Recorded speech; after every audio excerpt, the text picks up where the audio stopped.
Es un gusto, primero que nada, que estén acá. Hay un montón de caras que fuimos conociendo a lo largo del viaje. Cuando buscábamos testimonios, cuando buscábamos, nos enterábamos que había un fanzine y hacíamos lo imposible y nos poníamos bien en rompehuevo a veces para lograr que se escanee, que lo podamos reproducir.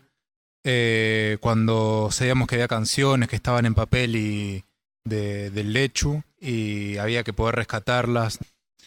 La otra vez estábamos con los chicos viendo todas las personas que habían colaborado, a las que le teníamos que mandar un libro de agradecimiento y la lista era enorme y eso realmente son cosas que uno valora mucho en el sentido de que si bien hay personas concretas que escribieron o que de alguna manera tipearon este libro, lo diseñaron, maquetaron, etcétera, lo que dice Nau de que este libro es una radiografía o una fotografía, una instantánea de las luchas que se dieron en este periodo, en esta zona.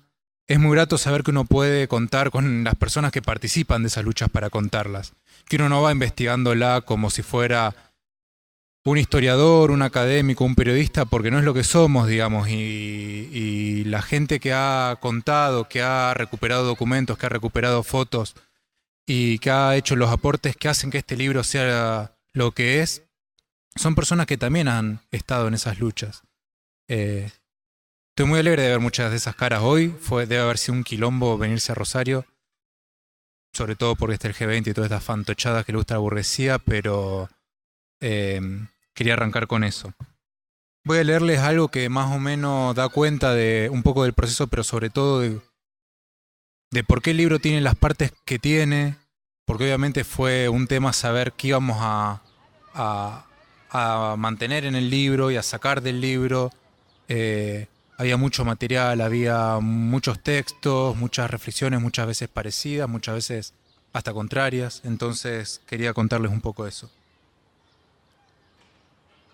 Sin conocernos y a la distancia, nosotros compartimos con Santiago la curiosidad y la solidaridad que despiertan las noticias de la lucha mapuche. Él se aproximó a ellas por los mismos motivos que lo hicimos nosotros.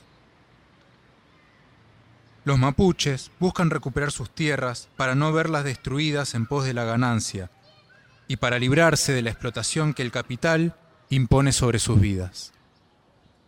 Ellos entienden este proceso a través de su cosmovisión y su historia, su memoria. Pero nosotros, que somos los hijos de generaciones de desterrados, de migrados, de explotados, cargamos la amnesia del desarraigo. El hecho entendía que todos somos nativos de algún lado y que el único invasor es el capital. Tenía la curiosidad por sus raíces y buscaba ligarse a ellas, ya sea llevando una foto de su bisabuelo portugués o llamándose vikingo, en honor de sus antepasados aparentemente sajones. Por pensar de esta manera, se encontró cercano a los procesos que en ese momento sucedían en el sur, en la lucha mapuche. En el libro, una compañera nos cuenta: Santiago y su compañero de viaje querían saber cómo se estaba llevando adelante en lo que nosotros siempre sostenemos, el eje que siempre compartimos como propuesta, que es la recuperación territorial. En ese momento, como desde hace años, venimos apoyando las recuperaciones territoriales. Ellos estaban con ansias de saber sobre ese tema y la línea sur. Entre Bariloche y Viedma hay infinidad de comunidades con un montón de circunstancias diferentes. Y eso fue más que nada lo que estuvimos hablando, sobre esa línea sur que los medios y la historia tienen invisibilizada. En esos momentos, el MAP estaba en proceso de formación. El paso de Santiago quedó atestiguado en la isla y en Viedma con los murales que él siempre hacía. Pero no solo dejó esos murales, sino también conversaciones en torno a la lucha. Un punto común era visualizar la postura de abolición que tenemos hacia el Estado, nosotros como mapuche y ellos como anarquistas.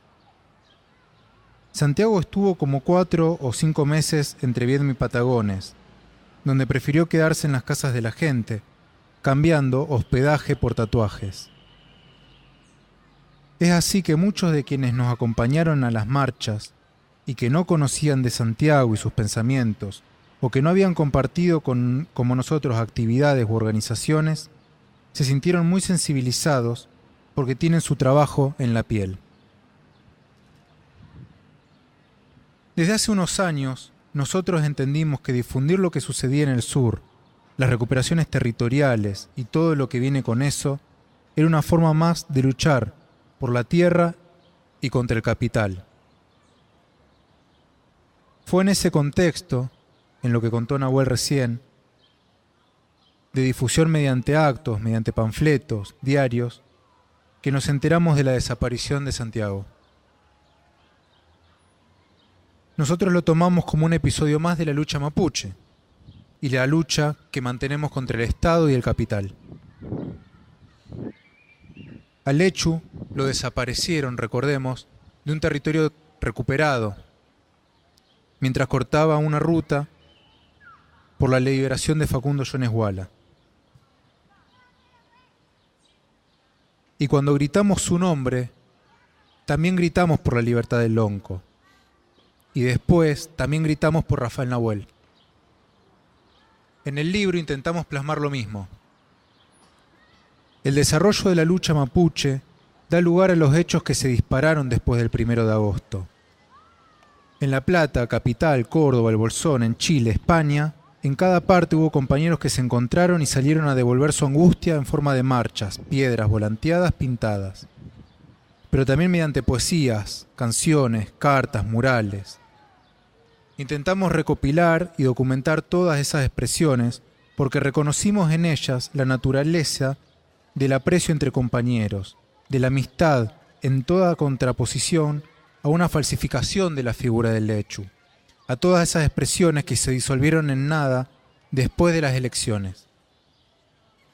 De ahí que hayamos elegido como título Huenui, que en mapuche significa amigo.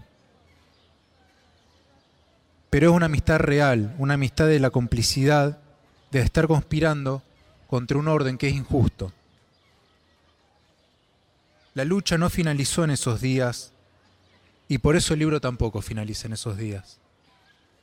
Un quinto capítulo habla de la continuidad de la lucha mapuche y un sexto reúne las reflexiones que nacieron al calor de las volanteadas, los cortes de calle, las pintadas.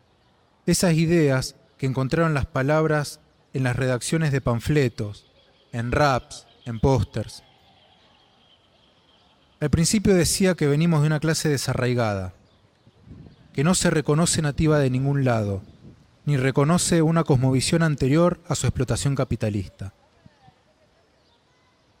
Nuestra clase tiene el deber de reconstruir su memoria, de hacerlo al calor de la lucha, por contraposición a una historiografía académica de historiadores, regida por la burocracia del Estado, sus universidades, el capital.